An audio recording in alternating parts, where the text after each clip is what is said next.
Perseteruan yang melibatkan dua pengacara, yakni Pablo Benua dan Farhad Abbas, nampaknya akan semakin memanas. Seperti diketahui, Pablo Benua dan Farhad Abbas saling melempar kata-kata menohok hingga memilih saling lapor polisi di tengah kisruh uang donasi Agus Salim. Baru-baru ini Pablo Benua mengklaim bahwa dirinya siap satu sel dengan Farhad Abbas, andai sama-sama di penjara. Terlepas dari hal tersebut, Pablo Benua juga nampak memberikan beberapa kecaman keras untuk Farhad Abbas yang dinilai selalu membuat suatu permasalahan semakin menjadi blunder. Untuk mengetahui sederet fakta dan kecaman Pablo Benua, maka inilah 5 kecaman Pablo Benua untuk Farhad Abbas, versi Cumi Top 5. Farhad Abbas resmi melaporkan Pablo Benua ke Polda Metro Jaya atas dugaan pencemaran nama baik pada Jumat 8 Oktober 2024 lalu. Seperti diketahui, dalam sebuah pernyataan yang diungkapkan oleh Pablo Benua pada beberapa waktu lalu, Pablo Benua menyebut Farhad Abbas memiliki karakter seperti perempuan, anak-anak, dan orang kurang waras. Farhad Abbas yang merasa tidak terima pun akhirnya mengambil langkah hukum dengan memberikan somasi hingga melayangkan laporan polisi. Sementara itu, menanggapi laporan polisi Farhad Abbas, Pablo Benua menyatakan bahwa sebenarnya ia telah lebih dulu melaporkan Farhad Abbas ke polisi atas dugaan Undang-Undang ITE dan pencemaran nama baik. Bahkan, ancaman hukuman pidana berdasarkan pasal yang dilaporkan Pablo Benua lebih berat dibandingkan pasal yang dilaporkan oleh Farhad Abbas. Lantas, seperti apa aksi saling lapor antara Pablo Benua dan Farhad Abbas? Jadi pada prinsipnya si FA tersebut sudah melakukan apa yang dia ucapkan, kan begitu kan? Oke, jadi berdasarkan informasi yang saya dapatkan, FA melaporkan saya secara pribadi dengan dugaan tidak pidana penghinaan ringan.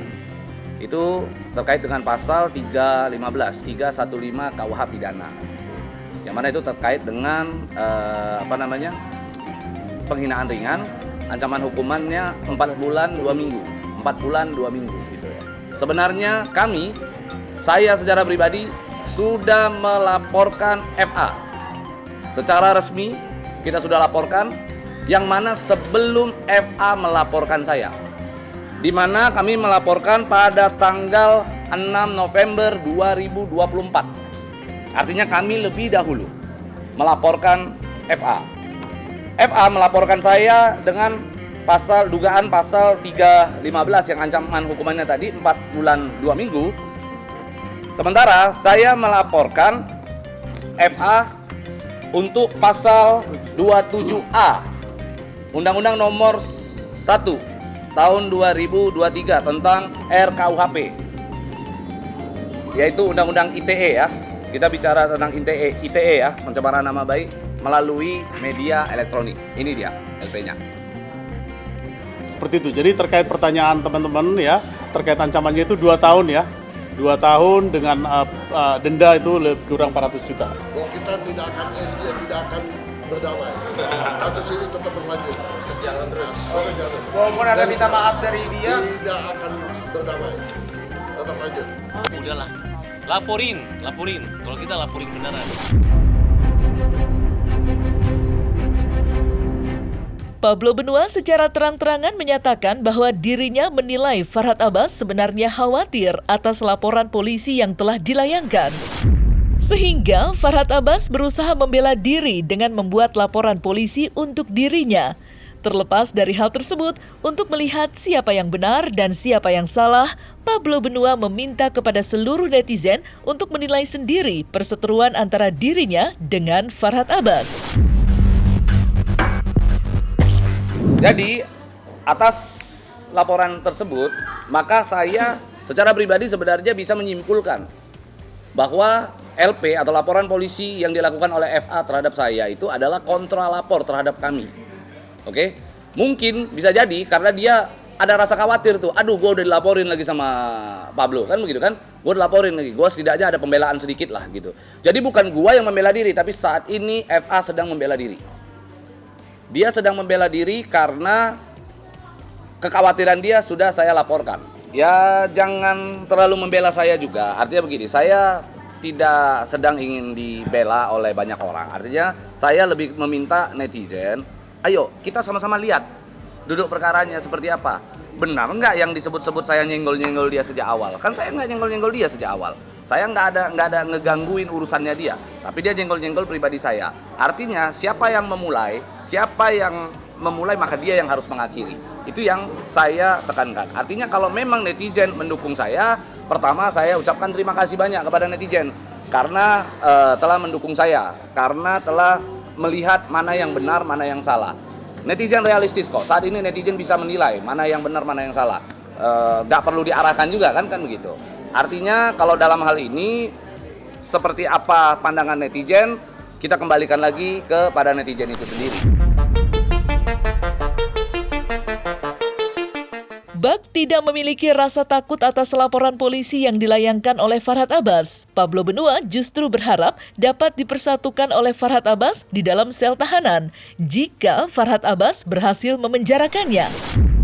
Ya, hal tersebut diungkapkan oleh Pablo Benua lantaran dirinya merasa yakin bahwa perkara yang dilaporkan oleh Farhad Abbas tidak memiliki delik pidana yang akan menjebloskan dirinya ke penjara.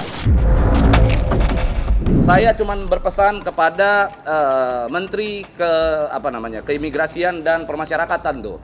Kalau atas laporan FA terhadap saya harus masuk ke dalam. Saya pastikan FA juga akan masuk ke dalam dengan LP tersebut. Sehingga saya ingin dipersiapkan 2 orang untuk 1 kamar.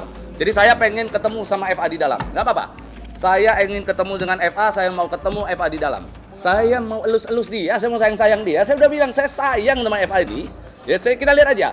Kalau memang harus di dalam atas laporan FA terhadap saya dan atas laporan saya terhadap FA juga, FA harus di dalam, ketemu di dalam. Saya request 1 aja.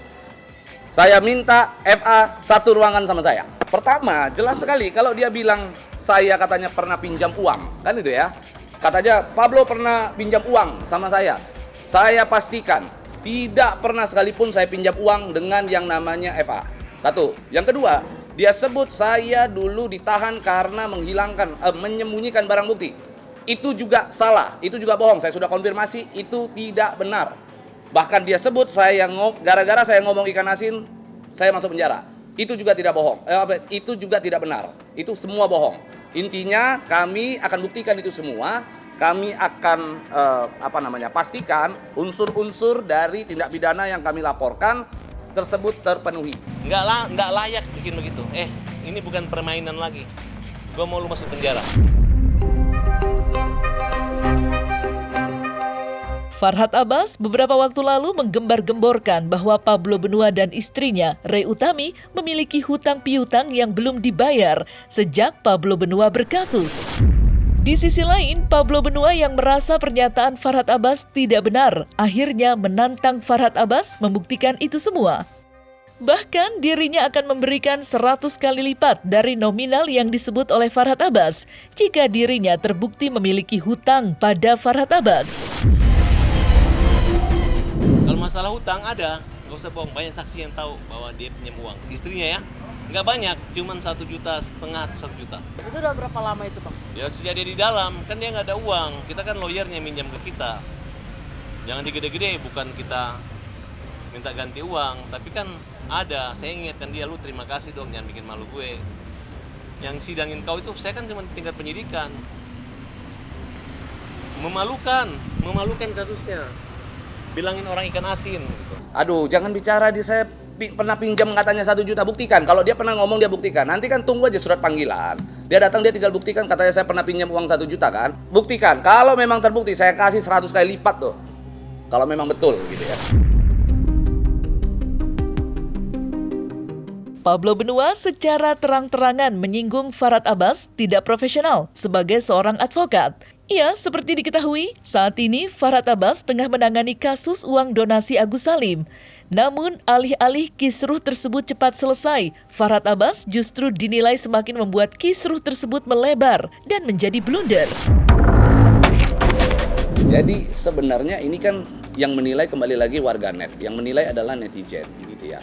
seorang advokat, profesional advokat ya, ketika dia menangani perkara, maka yang harus dia bicarakan di dalam ruang publik, dalam penanganan perkara tersebut, harusnya spesifik, secara substansi.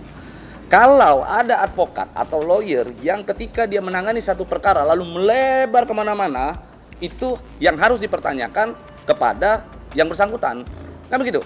Harus ditanyakan begitu. Kami di sini ini para advokat yang sudah memiliki jam terbang dan pengalaman, kalau kami tanganin perkara satu itu aja yang kita bicarakan. Gak akan pernah kita keluar dari satu rangkaian peristiwa suatu perkara begitu ya. Kita nggak akan pernah keluar dari substansi. Kalau kita keluar dari substansi, disitulah menunjukkan ketidakprofesionalannya seorang advokat atau lawyer. Kalau dia sempat keberatan dengan ucapan saya, gara-gara saya bilang saudara FA ini menunjukkan bahwa dia itu menangani perkara saya pada saat itu gagal. Kan begitu kan? Saya tidak pernah mengatakan bahwa gara-gara dia saya masuk penjara. Nah, dia membolak-balikkan fakta itu.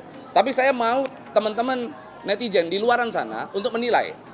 Pada saat menangani perkara saya, coba teman-teman buka jejak digital semua ada. Saya pernah tulis sebuah surat, yang mana surat tersebut digunakan untuk pembelaan terhadap perkara saya. Pembelaan terhadap perkara saya. Saya minta FA untuk mengucapkan atau membacakan surat tersebut di ruang publik. Apa yang dia lakukan? Justru dia ambil surat saya tersebut, dia bawa keluar, dia malah bergening dengan seseorang BK ya kan? Dengan seorang wanita yang bernama BK, dia sobek surat saya. Itu ada pengakuannya di jejak digital yang mungkin teman-teman bisa lihat. Yang kedua, dia pernah datang masuk ke dalam rutan untuk membesuk saya dengan saudara G ya.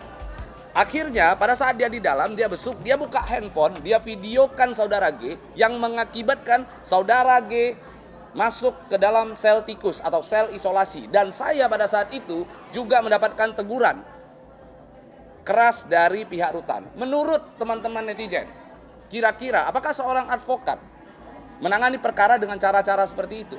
Apakah dengan dia melakukan hal itu, dia tidak memikirkan bagaimana posisi seorang klien yang saat itu mengalami masa tahanan di dalam rutan itu sendiri begitu. Jadi silakan teman-teman netizen menilai. Jawaban dia katanya dia karena sayang ngomong gitu, sayang apa? Sayang apa? Justru sangat saya sayangkan kau menghina. Dia ngejek-ngejek. Kalau pengacara itu jangan ngejek-ngejek, jangan ngejek-ngejek. Gua nggak pernah ganggu lu. Mana buktinya gua pernah ganggu atau ngejek lu ngejek-ngejek. Ya, mau top, gua laporin. Nah, ini gua bikin top lu sekalian.